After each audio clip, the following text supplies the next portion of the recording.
Hey there, everybody. This is Kristin from Teaching Balance, and I am here with you with this week's mindfulness meditation practice. We are currently in the month with the theme of self-advocacy, and we've explored self-advocacy first by debunking some myths, and the most obvious, of course, being that self-advocacy is not selfish and everything that goes along with that. We also explored this idea of, sort of a self-inquiry, like what do you need more of and what do you need less of?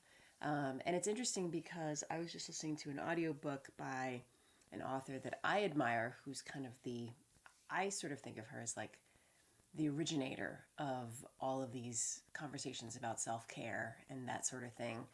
And she did something very similar where it was really this inquiry regarding like, she framed it slightly differently. So if this is useful to you, instead of what do you need more of, what do you need less of, it was what's draining your energy and what gives you energy. So it's just a different twist on the kind of the same idea.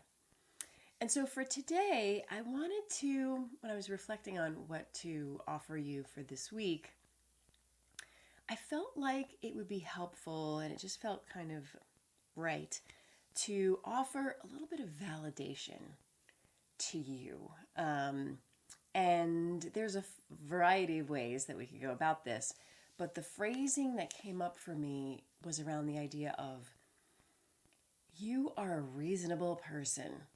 And of course, the connection to self-advocacy is, and the things that you need and choose to ask for are also reasonable.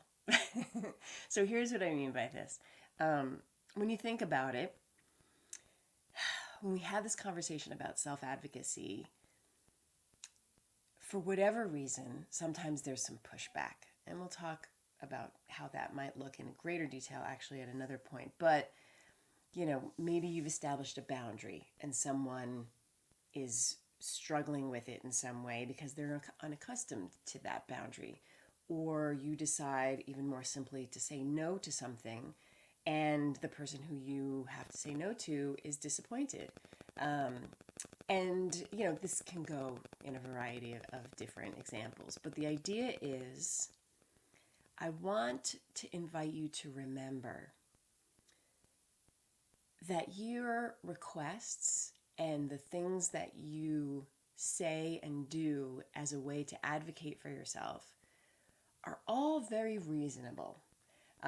So I don't know, what's an example of unreasonable? Like, you need daily massages or something. I mean, maybe if you're really unwell, but the point being like, no one's doing any major big asks, if I were to make, I think, a very safe assumption. When you're advocating for yourself to not be overwhelmed or overcommitted, that's very reasonable. When you're, asking your family members to help more and contribute more to the tasks and, keeping the house, the way that you all prefer it to be, that's reasonable. Wanting to have health, mental health, physical health, and to ask for the things that help to support that, that's all very reasonable. And so I just want to put it out there. It's kind of flipping this whole idea of self-care and self-advocacy aren't selfish, but in another way, everything that you're going to ask for is entirely reasonable. And so that's the validation that I'd like to offer you. And I would also even consider inviting you to play with working that phrasing into your interactions this week. So if something does occur where perhaps you're talking to your partner or a family member and you're asking them for something, whatever it might be regarding your needs, and if you were to say, does that seem reasonable to you? It's hard to imagine that the answer is going to be no, it is reasonable. And so then the conversation can go forward. Okay, so how do we make this work? What are, the specifics of the details? So just some thoughts for you regarding recognizing the fact that the things that you're asking for are reasonable. They're not outrageous. They're not selfish. They're not self-indulgent.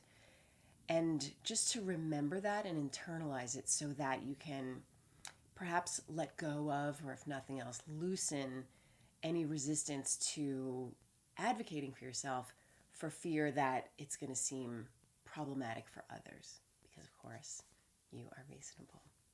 So let's go ahead and just settle into our meditation practice for this week. I have my timer set for 10 minutes as always. And I'm going to go ahead and click the timer to start. And if this comes up for you, any reflections on this idea of, you are reasonable and your needs are reasonable and your requests are reasonable, feel free to play with that. I'm not going to weave it in any, specific way regarding our practice, but if it does come up, I invite you to perhaps explore that if it feels resonant for you. So if you haven't already, go ahead and close your eyes or lower your gaze and just looking at nothing in particular, a few feet in front of you.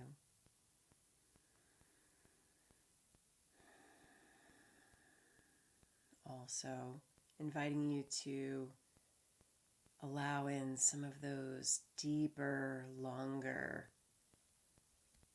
deliciously luxurious breaths.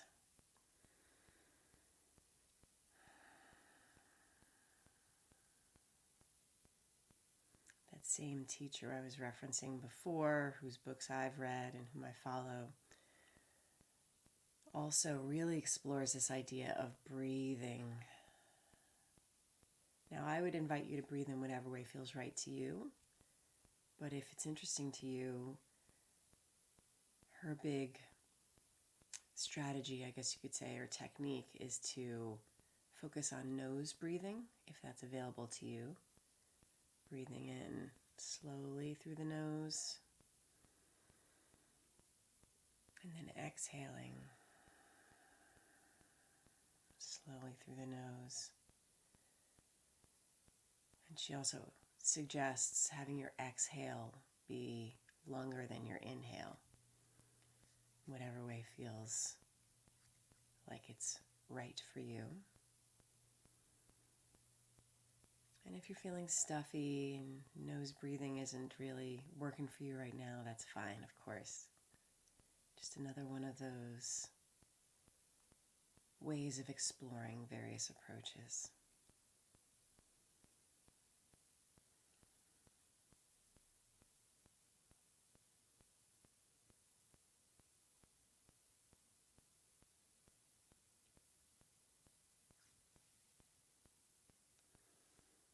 As we continue to settle in, really feeling like you are present in your body, in particular below the neck, not just occupying your head,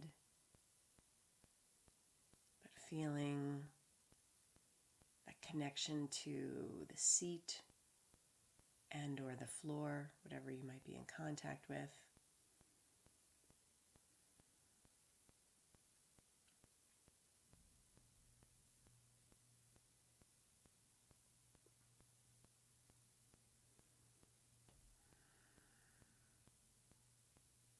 Feeling gravity as it holds you in this position.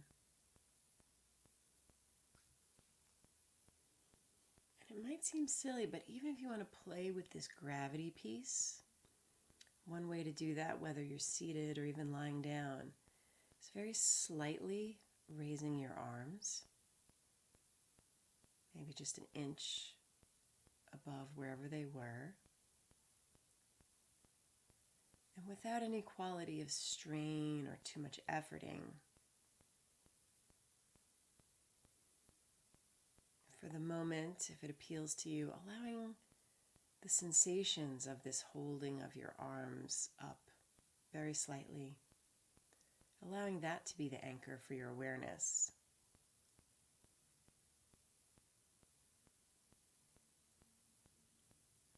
Sometimes if we're not really feeling any active sensations, it's kind of hard to keep our attention on the body or on any other anchor. And this slight adjustment of having your arms or hands raised just slightly is a little bit more interesting, a little more engaging, I think. And it also is an interesting reminder of that gravity component. At first, it might feel relatively effortless to hold your hands up. But of course, over time, your muscles will get tired and your relationship to that sensation will shift, which also might keep it interesting. So I'm actually going to keep doing this for a while because it is interesting to me. But if you're not feeling this, or you're already feeling like your muscles are fatigued, there's no need to keep it up. You know you can rest your attention either on the breath, and by that I mean sensations associated with the breath, or even sounds, or some other element of the body that's appealing to you.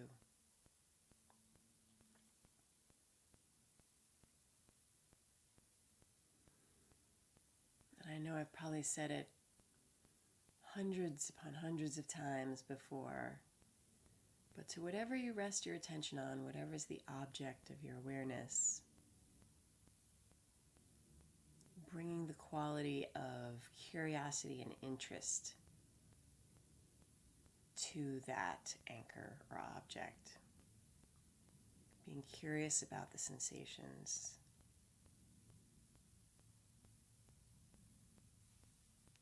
And letting go of any judgments, what's preferable, pleasant or unpleasant.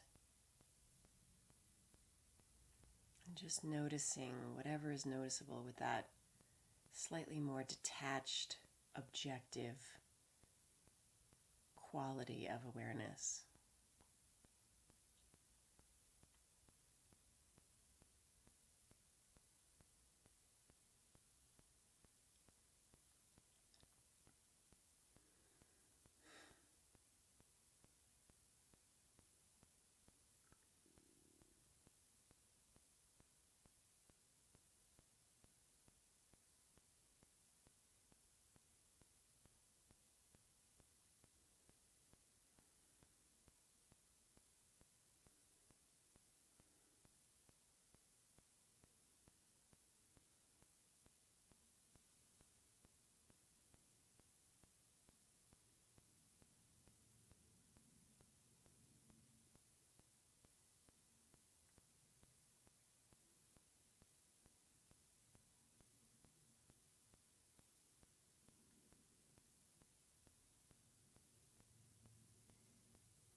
And if you've been playing with this raising of the arms, I just set mine down.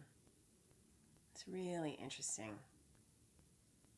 Not only that sense of relief regarding the muscles that I had to use, but also as my palms make contact with my legs. There's a novelty to it for some reason, which also is helpful to keep my attention.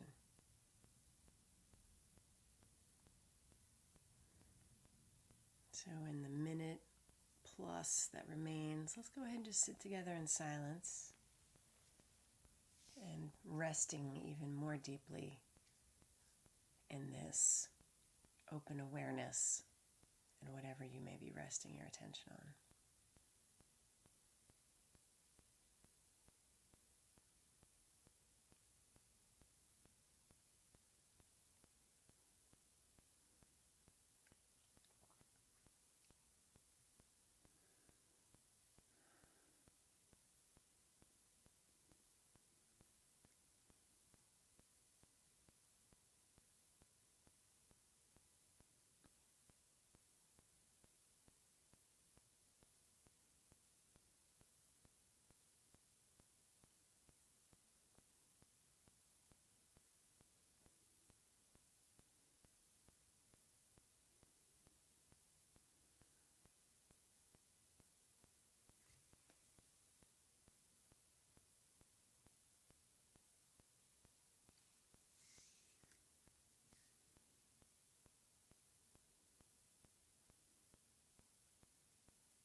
is 10 minutes.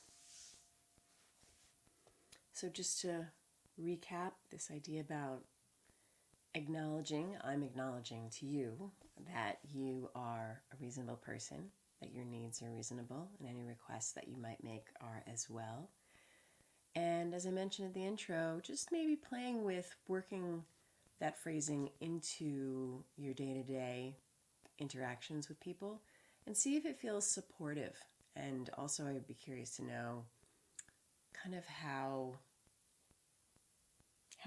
people take it as well. Does it feel like a useful tool to help increase communication? I'd be curious to know about that. Excuse me. So as always, thank you so much for taking this time for yourself, and thank you for allowing me to accompany you on this journey. And I will see you next week. Take care. Bye.